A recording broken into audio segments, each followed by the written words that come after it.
Hello बच्चों, data structure सीखने के लिए मेरे YouTube चैनल में आपका स्वागत है। आज हम लोग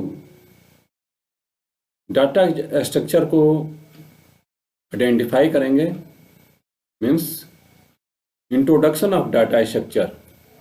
डाटा स्ट्रक्चर क्या है? डाटा स्ट्रक्चर को जानने के पहले सबसे पहले हमको जानना होगा कि डाटा क्या होता है। Data is a collection of raw facts, means कोई भी आइडिया हो, कंसेप्ट हो, उसमें जो भी इंफॉर्मेशन होते हैं उसको डाटा बोलते हैं।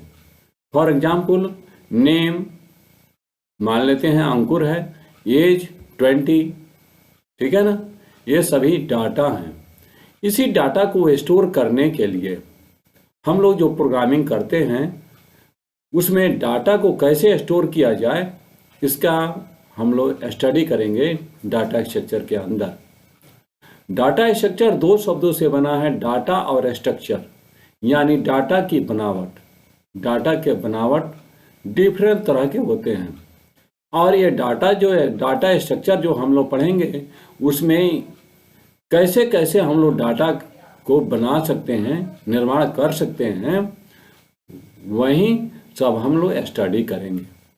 तो आइए सबसे पहले जानते हैं इंट्रोडक्शन ऑफ डाटा स्ट्रक्चर। इसके अंदर सबसे पहले हम जानेंगे what is data structure. Next जानेंगे पर्पस ऑफ डाटा स्ट्रक्चर, यानी डाटा स्ट्रक्चर को उपयोग करने का क्या उद्देश्य है। Next classification of data structure, यानी डाटा स्ट्रक्चर कितने तरह के होते हैं। ऑपरेशन ऑफ डाटा स्ट्रक्चर, यानी और डाटा स्ट्रक्चर क्या करता है। उसके बाद व्हाट इज एल्गोरिथम, एल्गोरिथम क्या है। प्रॉपर्टी ऑफ एल्गोरिथम, एल्गोरिथम के गुण क्या हैं। विथ एग्जाम्पल इसको जानेंगे। तो सबसे पहले हम जानते हैं व्हाट इज डाटा स्ट्रक्चर, यानी डाटा स्ट्रक्चर क्या है। तो आंसर है organised collection of data in particular format called data structure, यानी कि हम जो कुछ भी प्रोग्रामिंग करते हैं उसके डाटा को ऑर्गेनाइज्ड मैनर में जो हम लोग रखते हैं उसको डाटा स्ट्रक्चर बोलते हैं। इस तरह से डाटा को इस तरह से स्टोर किया जाता है जिससे कि नेक्स्ट उसका एक्सेसिंग, मैनिपुलेशन, डिलीशन, यह सभी काम प्रॉपर ढंग से हो। Data structure is a technique or method of studying how the data are interrelated to each other logically and mathematically.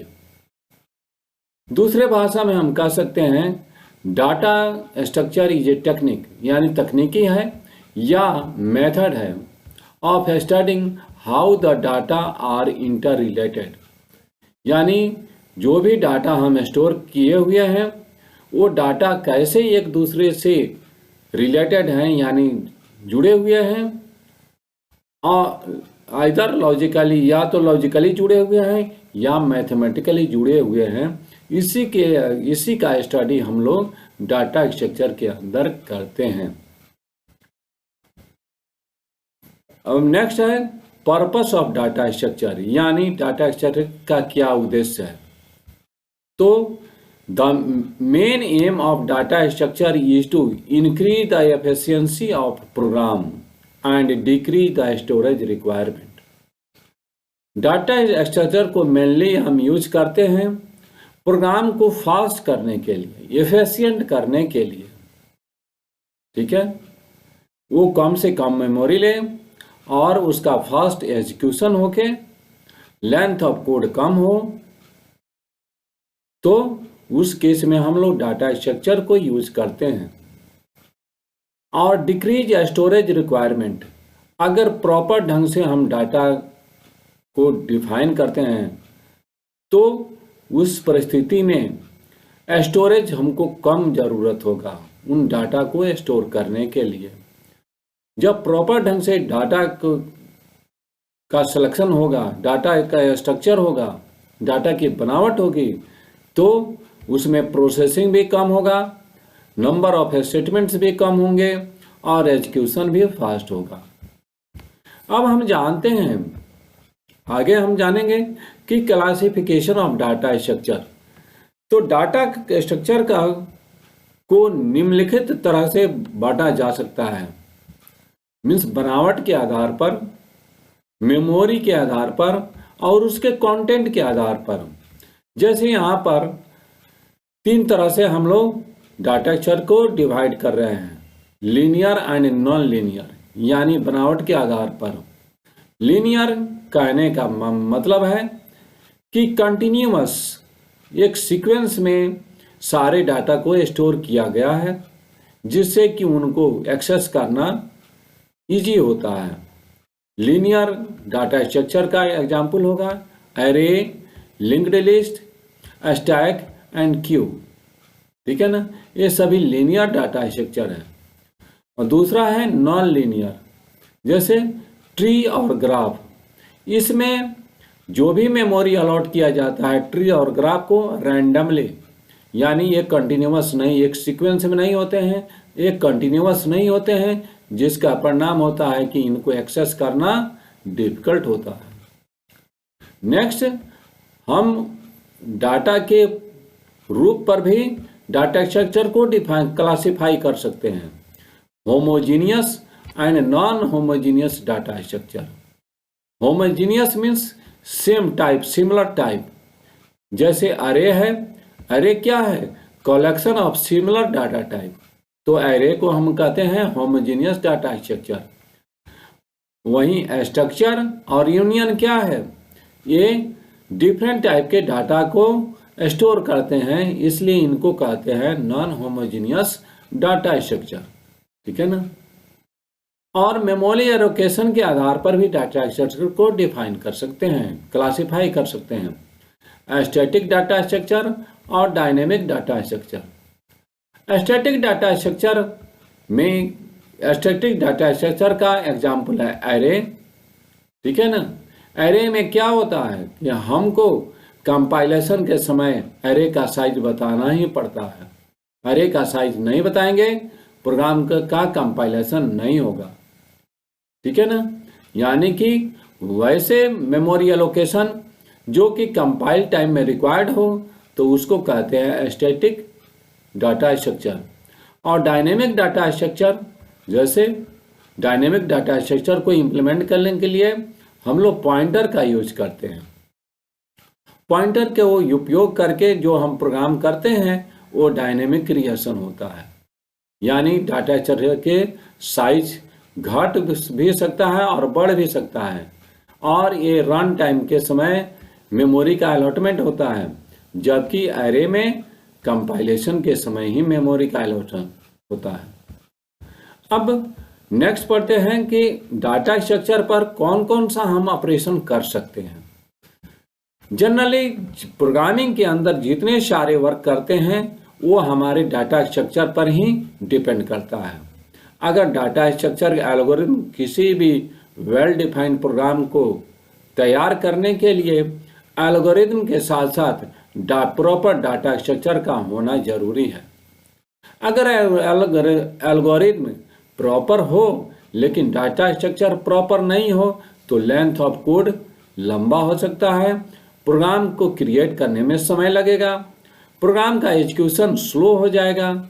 इसलिए प्रॉपर डाटा स्ट्रक्चर का होना जरूरी है। तो डाटा स्ट्रक्चर का मेनली काम होता है सर्चिंग में हम यूज कर सकते हैं, ट्रैवर्सिंग में, जैसे ये 1 बाय 1 एक एक एलिमेंट को देखना है, ढूंढना है, तो हम लिस्ट के शुरू से लेकर लास्ट तक जब मूव करते हैं तो उसी को कहते हैं ट्रैवर्सिंग, यानी मूवमेंट। रिकॉर्ड का एंट्री भी कर सकते हैं, अपडेटिंग कर सकते हैं, डाटा को डिलीट कर सकते हैं, दो लिस्ट है उसको मर्ज भी कर सकते हैं और सॉर्ट भी कर सकते हैं। लगभग प्रोग्रामिंग के हर पार्ट में डाटा स्ट्रक्चर का उपयोग होता है। डाटा स्ट्रक्चर को पढ़ने के साथ साथ हमको एल्गोरिथम का भी नॉलेज होना चाहिए, इसलिए इस ठीक है। तो एल्गोरिथम क्या है, तो algorithm the step by step description of any program in general language is called algorithm. ठीक है ना, कोई भी हम काम करते हैं, कोई भी टास्क परफॉर्म करते हैं, उसका अपना कुछ स्टेप होता है। तो कोई भी जो काम करते हैं उसको डिस्क्रिप्टिव मैनर, रिटन मैनर में जब हम लिखते हैं तो उसी को एल्गोरिथम कहते हैं। ठीक है ना, दूसरी भाषा में algorithm is a sequence of instructions used to solve a problem. Algorithm क्या है? तो सीक्वेंस ऑफ इंस्ट्रक्शंस, इंस्ट्रक्शंस के समूह हैं। किसी प्रॉब्लम को सॉल्व करने के लिए जो इंस्ट्रक्शनों के समूह होते हैं, सीक्वेंस होते हैं, उसी को एल्गोरिथम कहते हैं। Such a way that it can be implemented as a program for computer. ये सीक्वेंस ऐसे होते हैं जिसको कि हम प्रोग्राम, कंप्यूटर के लिए प्रोग्राम डेवलप करने में उपयोग कर सकते हैं। आइए इसके बारे में थोड़ा सा हम लोग एग्जाम्पल भी जाने, एक क्रिएट करके। जैसे for example right an algorithm for adding two numbers. अब हम लोगों का वर्क है दो नंबरों को जोड़ना। तो सबसे पहले हम लोग क्या करते हैं, मेंटली रूप से तैयार होते हैं, यानी कि स्टेप 1 क्या होगा, बिगिन, यानी दो नंबरों को जोड़ने के लिए हम तैयार हो गए। सेकेंड स्टेप क्या होगा, input two numbers A and B. अब दो नंबर, चूंकि दो नंबर यहाँ पर बता रहा है, तो दो नंबर को जोड़ने के लिए दो संख्याएं होनी चाहिए। तो दोनों संख्याओं को का वैल्यू ए और बी में हम स्टोर करा देंगे। उसके बाद ए और बी को सम कर देंगे। ठीक है ना, और उसके बाद सम के वैल्यू को, ए और बी का सम किस में रखा गया है, तो सम नाम के वेरिएबल में, और सम के वैल्यू को डिस्प्ले करा देंगे। जब ये डिस्प्ले होगा तो हमारा वर्क भी हो गया, तो हम स्टेप को बंद कर देंगे। इसी को अगर प्रोग्रामिंग की भाषा में अगर समझना है तो हम लोग यहाँ पर समझ सकते हैं। जैसे यहाँ पर हमने क्या किया है, एक पहले ही प्रोग्राम क्रिएट कर लिया है। आपको तो पता है कि सी लैंग्वेज में प्रोग्राम कैसे लिखा जाता है। सबसे पहले एक डायरेक्टिव स्टेटमेंट होता है जिसमें हम लोग हेडर फाइल का यूज करते हैं। ठीक है ना, हेडर फाइल के बारे में आपने पढ़ा होगा और हम भी आगे आपको नेक्स्ट क्लास में बताएंगे। ठीक है ना, आपको तो पता है कि सी लैंग्वेज के किसी भी प्रोग्राम में एटलीस्ट एक तो फंक्शन होना चाहिए जिसका नाम मेन होता है। ठीक है ना, तो मेन फंक्शन को हमने डिफाइन किया है और उसमें दो वेरिएबल, दो इनपुट ए और बी, ए में 12 और बी में 23 हमने असाइन कर दिया, और तीसरा वेरिएबल सम डिक्लेयर कर दिया है। उसके बाद ए और बी का सम हम सम नाम के वेरिएबल में असाइन कर दे रहे हैं, और उसके बाद इसके वैल्यू को हम प्रिंट करा दे रहे हैं। ठीक है ना, इसको हम कंपाइल करते हैं, सेव करके कंपाइल करते हैं कंट्रोल F9 से, और उसके बाद रन करते हैं। देखिए यहाँ पर सम का वैल्यू शो कर रहा है 35। तो यानी कि ये तो छोटा सा एग्जाम्पल है, लेकिन बड़े बड़े प्रॉब्लम को भी सोल्व करने के लिए जितना ही उसका उस प्रोग्रामिंग के लिए उसका एल्गोरिथम सटीक होना चाहिए, उसी तरह उसका डाटा स्ट्रक्चर भी सही होना चाहिए, तब जाके प्रॉपर प्रोग्रामिंग हो पाता है और हमारा वो सॉफ्टवेयर आइडियल सॉफ्टवेयर यानी वेल डिफाइंड सॉफ्टवेयर कहलाता है, जो कि मेमोरी कम लेता है, फास्ट एग्जीक्यूशन होता है। अब नेक्स्ट हम लोग इसमें पढ़ लेते हैं। तो इस तरह से हमने प्रोग्राम डेवलप देख लिया। ठीक है ना, अब नेक्स्ट एक तो और अब देखते हैं फीचर ऑफ एल्गोरिथम। मीन्स किसी भी एल्गोरिथम का क्या फीचर होता है, क्या गुण होता है। तो सबसे पहले कोई भी एल्गोरिथम होगा तो उसमें इनपुट होगा, यानी कि वैसे रॉ फैक्ट्स जिस पर कि हमको प्रोसेसिंग करना है तो उसको कहते हैं इनपुट। और उस इनपुट के प्रोसेसिंग के बाद जो कुछ भी हमको फैक्ट्स मिलता है उसी को कहते हैं आउटपुट। तो यानी कि किसी भी एल्गोरिथम के लिए इनपुट होना जरूरी है और आउटपुट होना जरूरी है। तीसरा है डिफिनिटनेस। डिफिनिट यानी सुनिश्चित, निश्चित होना चाहिए, यानी कि कहीं पर कंफ्यूजिंग मैटर नहीं होना है, स्टेटमेंट नहीं होना चाहिए, डिफिनिट होना चाहिए। इफेक्टिवनेस यानी कि प्रभावी तरीका से उसका सॉल्यूशन होना चाहिए, ठीक है। और फाइनाइटनेस यानी कि अनलिमिटेड नहीं होना चाहिए, एक पार्टिकुलर समय के बाद वो टर्मिनेट होगा तो होगा, ठीक है ना। तो किसी भी एल्गोरिथम के ये 5 फीचर है, ठीक है ना। फिर हम लोग एक और एल्गोरिथम बना लेते हैं, जैसे write an algorithm to print natural numbers from 1 to 10। 1 से लेके 10 तक के नेचुरल नंबर को प्रिंट करना है। तो इसमें भी हम जस्ट वैसा ही करते हैं। स्टेप 1 मैंने बिगिन, उसके बाद स्टेप 2 हम एक वेरिएबल लेते हैं और उसमें 1 वैल्यू असाइन कर देते हैं। तो इसको सेट कीवर्ड से हम लोग एल्गोरिथम के में रिप्रेजेंट करते हैं, यानी आई वेरिएबल के वैल्यू को हमने 1 सेट कर दिया। अब नेक्स्ट स्टेप है स्टेप 3। इसमें हम लोग को क्या करना है, 1 से लेकर 10 तक प्रिंट करना है। तो यानी स्टेप 4 और 5 को तब तक रिपीट करना है जब तक का आई का वैल्यू 10 या 10 के बराबर, 10 से कम या 10 के बराबर रहे। तो क्या करना है, स्टेप 4 में क्या करना है, आई के वैल्यू को, करंट वैल्यू को प्रिंट कर देना है। और उसके बाद स्टेप 5 में आई के वैल्यू को एक इंक्रीज कर देना है। इस तरह से 1 by 1 हम 1 से लेके 10 तक प्रिंट कर देंगे। जैसे ही आई का वैल्यू 10 से बड़ा होगा, हमारा लूप टर्मिनेट हो जाएगा और प्रोग्राम से हम एग्जिट हो जाएंगे, यानी कि काम समाप्त हो गया। इसको हम प्रोग्रामिंग के एक प्रोग्राम से देख लेंगे। समय बचत के लिए हमने क्या कर दिया है, पहले ही प्रोग्राम को क्रिएट कर लिया है। इसमें भी वैसा ही है कि सबसे पहले हेडर फाइल हमने दिया, उसके बाद मेन फंक्शन को हम डिफाइन कर रहे हैं। मेन फंक्शन के अंदर हमने क्या कर दिया है, एक वेरिएबल लिया है आई, जिसको कि हम 1 वैल्यू असाइन कर दे रहे हैं। अब चूंकि 1 से लेके 10 तक हमको प्रिंट कर देना है, तो आपको तो पता है कि कोई भी काम अगर रिपीटेड मैनर में कुछ फिक्स स्टेप में करना है तो उस केस में हम लूप यूज कर सकते हैं। तो यहाँ पर हम व्हाइल लूप को यूज कर रहे हैं। व्हाइल लूप के सिंटेक्स के अनुसार उसका व्हाइल के बगल में कंडीशन होना चाहिए, यानी कि आई लेस देन 10। चूंकि हमको लेस देन इक्वल टू 10, चूंकि हमको 1 से लेके 10 तक प्रिंट कराना है।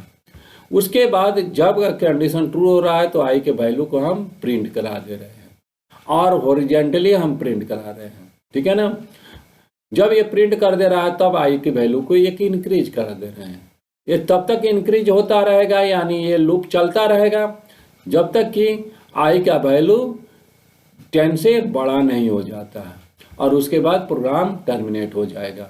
इसको सेव करके कंपाइल हम करते हैं और रन कराते हैं, ठीक है।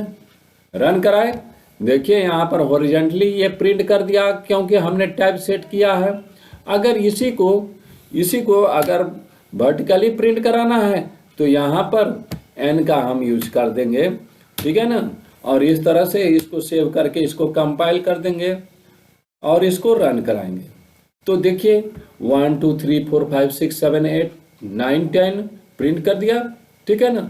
इस तरह से डाटा स्ट्रक्चर, किसी भी वेल डिफाइंड प्रोग्राम को डेवलप करना है तो उसके एल्गोरिथम के साथ साथ उसका प्रॉपर डाटा स्ट्रक्चर का भी होना जरूरी है। इसलिए हम लोग डाटा स्ट्रक्चर पर विशेष ध्यान देंगे और पढ़ेंगे, ठीक है ना। हमको उम्मीद है कि ये क्लास आपको बहुत अच्छा से समझ में आया होगा। आप हमारे चैनल को सब्सक्राइब कीजिए, शेयर कीजिए, लाइक कीजिए, दोस्तों के बीच में शेयर कीजिए। फिर मिलते हैं नेक्स्ट क्लास में। धन्यवाद।